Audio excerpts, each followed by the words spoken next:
My name is Emma, and I'm a 19-year-old philosophy major at Yale University. With my golden blonde hair, which cascades down my back in soft waves, I've often been described as the quintessential all-American girl. Standing at 5'7", I've always kept myself in shape, my body lean and fit from years of yoga and running. My chest is a modest 34B, which I pair with a simple yet elegant white lace bra, the same color as my favorite nail polish, which I religiously apply to my dainty size 6.5 US feet. Living in America has been a dream.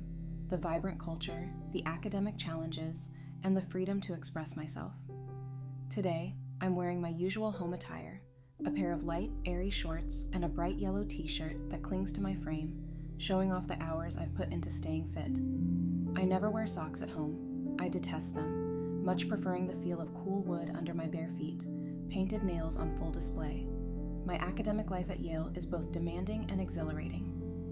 Philosophy isn't just my major, it's my passion. I spend hours in the library diving deep into the works of Nietzsche, Kant, and contemporary thinkers, trying to unravel the mysteries of existence. My lectures are filled with debates that challenge my views, making me grow not just as a student, but as a person. However, my home life has been a different story lately. My mother, who married Ethan when I was just entering high school, has been at odds with him. Their arguments have escalated, filling our once peaceful home with tension. Ethan, my stepdad, is a tall, somewhat stern man with a presence that commands attention. He's an architect, designing buildings that touch the sky, much like how he seems to loom over our family dynamics. One evening, after a particularly heated argument about finances and trust, my mother stormed out, her voice echoing through the house. "I need some space, Ethan. I can't do this right now." The door slammed with such force it felt like the house shook. There I was, left with Ethan, the silence after the storm feeling almost as loud as the argument itself. Ethan stood there, his face a mix of frustration and confusion. He looked at me, his eyes searching for something, perhaps reassurance or an ally in the silence.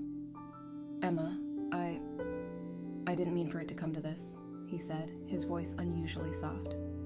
I didn't know what to say. Part of me wanted to comfort him. Another part was still reeling from the shock of my mother's departure. "It's okay, Ethan. She just needs some time," I managed, though my heart was pounding with the weight of the situation.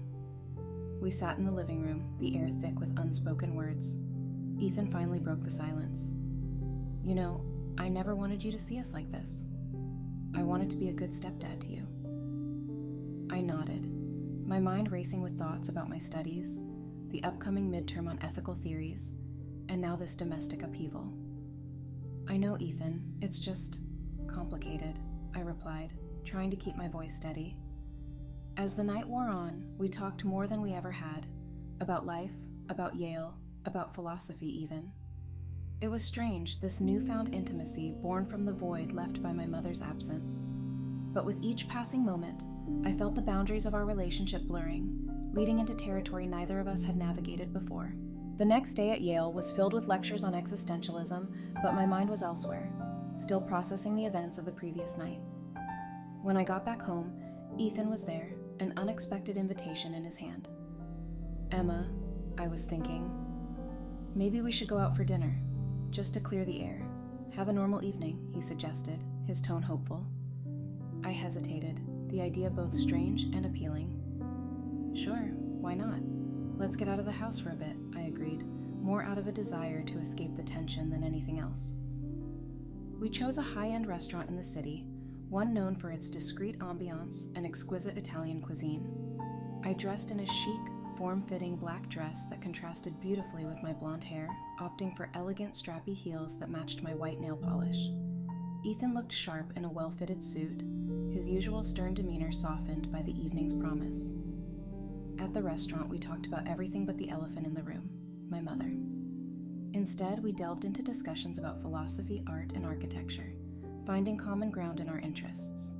The conversation flowed with the wine, each topic leading to another, making me see Ethan in a new light, not just as my stepdad, but as an intriguing person. As the night progressed, the laughter became easier, the silences more comfortable. After our meal, we walked back to the car, the crisp night air feeling like a reset button on our relationship. Back home, the atmosphere was different. The house felt too big, too silent without my mother's presence. Ethan seemed to sense my unease. "I know tonight was different, Emma. I enjoyed it," he said as we stood in the foyer. "I did too," I admitted. Then, feeling the weight of the day, I asked, "Could you help me with my dress? I can't reach the zipper." Ethan paused, then nodded. "Of course." In my room, under the soft glow of the bedside lamp, he helped me out of the dress. And the intimacy of the moment was palpable, the boundaries of our roles blurring further. With my dress off, I stood in my white lace underwear, feeling a mix of vulnerability and comfort. "Thank you, Ethan," I said softly, turning to face him. He looked at me, his eyes filled with a complexity of emotions. "You're welcome, Emma." That night, I didn't want to be alone. "Can you stay? Just for tonight?" I asked, my voice barely above a whisper. Ethan hesitated only for a moment before nodding. "Yes, I'll stay." We lay down, not as stepdaughter and stepfather, but as two people finding solace in each other's presence. There was no further discussion, no expectations, just the simple comfort of not being alone. We fell asleep, the night wrapping around us like a silent promise of understanding. Days had passed since our dinner, and our relationship had settled into a new, somewhat undefined normal. With my mother still away, Ethan and I found ourselves falling into routines that were both comforting and confusing. Tonight, after another evening out, we returned home, both of us visibly tired from the day's exertions and the emotional weight of our situation. We had chosen a quiet, local bistro this time, seeking comfort in familiar flavors rather than the sophistication of the last outing. The conversation was light, mostly about the mundane joys of daily life, a stark contrast to the philosophical debates we had previously indulged in. Once home, I kicked off my shoes, feeling the relief of the cool floor against my feet after hours in heels. "Ethan, do you think you could give me a foot massage? My feet are killing me," I asked, half joking, but genuinely needing relief. Ethan looked up from setting his keys down, a small smile playing on his lips. "Of course, Emma. You've earned it after walking in those shoes all evening." We moved to the living room where I sat down, extending my legs towards him. Ethan gently took my foot in his hands, his fingers expertly working out the knots. He removed my heels, placing them aside, and began to knead the soles of my feet, sending waves of relief up my legs. "Does that feel good?" he asked, his voice soft, almost a whisper in the quiet of our home. I sighed in bed, closing my eyes. "Yes, it's perfect. Thank you, Ethan." He continued, his touch careful but firm, until he paused, lifting my foot slightly to press a gentle kiss to my ankle, then another on the top of my foot. It was a tender gesture, one that felt like a seal on the intimacy of the moment. I opened my eyes to find him looking at me, his expression one of care. Feeling a rush of emotion, I whispered, Can we just sleep together tonight? I don't want to be alone." Ethan nodded, understanding the depth of what I was asking, not just for physical closeness, but for the comfort of companionship in a house that felt too large without my mother. "Of course, Emma," he said, his voice comforting. We moved to my room, where he wrapped his arms around me from behind as we lay down. I felt his warmth, his breath against my neck, the solidness of his presence. In the silence of the night, with only the sound of our breathing, we found a semblance of peace. His embrace a shield against the loneliness that had begun to seep into the corners of our home. We fell asleep like that, entwined in a way that spoke of comfort, not desire, a testament to the evolving bond between us, shaped by the absence of my mother and the unique circumstances of our lives. Tea was a quiet Sunday morning, the kind where the world outside seemed to move slower, giving way to introspection and the simple joys of home. Emma was nestled in her room, her mind deep in the pages of a philosophy text, trying to grasp the nuances of Kant's categorical imperative. The quiet was comforting yet lonely, the house echoing with the absence of her mother. Feeling the tension in her shoulders from hours hunched over her book, Emma decided she needed a break. "Ethan!" she called out, her voice carrying a mix of excitement and need. "Can you come here for a moment?" Ethan appeared at her door, his gaze soft with concern. "What's up, Emma?" "I need a massage. I've been reading for hours, and my back is killing me," she explained, her eyes lighting up with the prospect of relief. "All right, let's do this," Ethan said, his tone light, trying to keep the mood from getting too serious.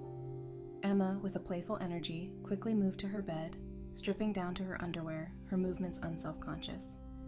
"I found this massage oil in the bathroom," she added, holding up a bottle of lavender-scented oil. "Think you can work some magic?" Ethan chuckled, taking the bottle from her. "I'll do my best."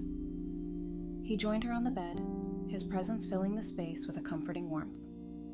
Pouring a little oil into his hands, he warmed it before his fingers began to dance across her skin, starting with her shoulders, moving down her back. His touch was gentle but firm, each stroke designed to knead away the knots of tension. As he worked, Emma's breathing slowed, her body relaxing under his skilled hands. "This feels amazing," she whispered, her voice a soft sigh of contentment. Ethan leaned closer, his lips brushing against her ear as he whispered back, "I'm glad you're enjoying it." The massage continued, his hands exploring further, each touch accompanied by a whisper of encouragement or a compliment, their voices a quiet melody in the room. "You're so strong," he murmured, kissing her shoulder, "and so smart, reading all those books." Emma turned her head slightly, her eyes meeting his with a look of gratitude and something more intimate. "And you're the best at making me feel at ease," she responded, her voice barely audible. With each passing moment, the boundaries of their relationship felt less like barriers and more like threads weaving them closer. The massage evolved into something more tender, their touches becoming kisses, their whispers confessions of comfort and care. As the morning light began to seep through the curtains, their session of mutual comfort came to a natural close. They lay together, the tension gone, replaced by a serene closeness. Without words, they decided to stay, to rest together, their bodies bare, their minds at peace, slipping into sleep with the world outside still waking up.